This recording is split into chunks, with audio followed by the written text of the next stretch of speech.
भीमनु कोलुनु हे स्थळ मुख्य मंदिरापासून साधारण 1 दरीत आहे. पांडव वनवासात हिंडत असताना यावेळेस आले होते. त्यावेळी भीमेला खूप तहान लागली, पण जवळपास त्याला कुठे पाणी मिळालं नाही. म्हणून त्याने एक ठिकाण जोरात गदा जमिनीवर हाणली आणि त्या प्रहाराने जमिनीतून पाणी उफाळून वर आले. भीमेची तहान भागली व जमिनीतून वर आलेले प्रवाह गेले शेकडो वर्ष त्याच्याच नावाने ओळखले जाते. मगध देशाच्या महाराजी सुंदर सुकुमारी चंद्राच्या भावभक्तीच्या बहारी जाऊन निराकार ईश्वराने साकार रूप धारण करून भक्तिबंध दाखवला. सच्चिदानंद महालिंग मल्लिकार्जुन हे नाव अजून देऊन शिवलिंगाचा महिमा जगात पसरला. अनादी कालापासून भक्तगणाची इच्छापूर्ती करणाऱ्या ईश्वराचे पवित्र क्षेत्र म्हणजे हे शैशल्य होय. अयोध्येच्या अधिपती श्रीराम व पंचपांडव यांच्या वनवासात झालेला परिहार या पुण्यक्षेत्रावर महिमा मुळेच झाला असे येथील विशेषावरून सिद्ध होते. बौद्ध, कंदक, चाणक्य, होयसळ, विजयनगरच्या राजांनी मल्लिकार्जुनाच्या भक्तिभावाने केलेली सेवेची माहिती आज येथे शिल्लेवर दिसून येते.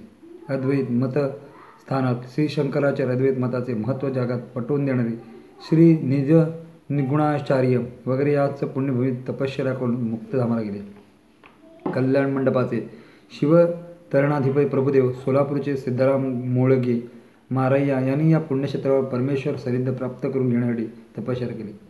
वीरशौर्य मतस्थापनासाठी कोलिप्याकी सोमेश्वर लिंगमाधून जन्म झालेल्या रेणुका यांनी रुद्रमुनी शिवाचार्य यांना शैशल्य पर्वाची माहिती सांगून त्या ठिकाणी काही दिवस वास केला असल्याने माहिती आगमन करून दे समजते. संसाररूपी मायाजवळातून सुखरूप आहे पडलेली अक्का महादेवी आणि मल्लिकार्जुन महिमेने वेड्या नवाच्याला श्रेष्ठ पतीचे स्थान मिळवून देऊन संसारातून सद्गती मिळवणारी हेमरंडी मल्लम्मा यांनी मल्लिकार्जुनाच्या ठिकाणी पूर्ण भक्तिभावाने लीन होऊन परमेश्वर समीप्या प्राप्त करून घेतल्याने वर्णन आत्तासुद्धा कित्येक पुस्तकांत वाचायला मिळते. अशा मूर्तीला योग्य असलेले स्थान म्हणजेच हे मल्लिकार्जुन देवालय.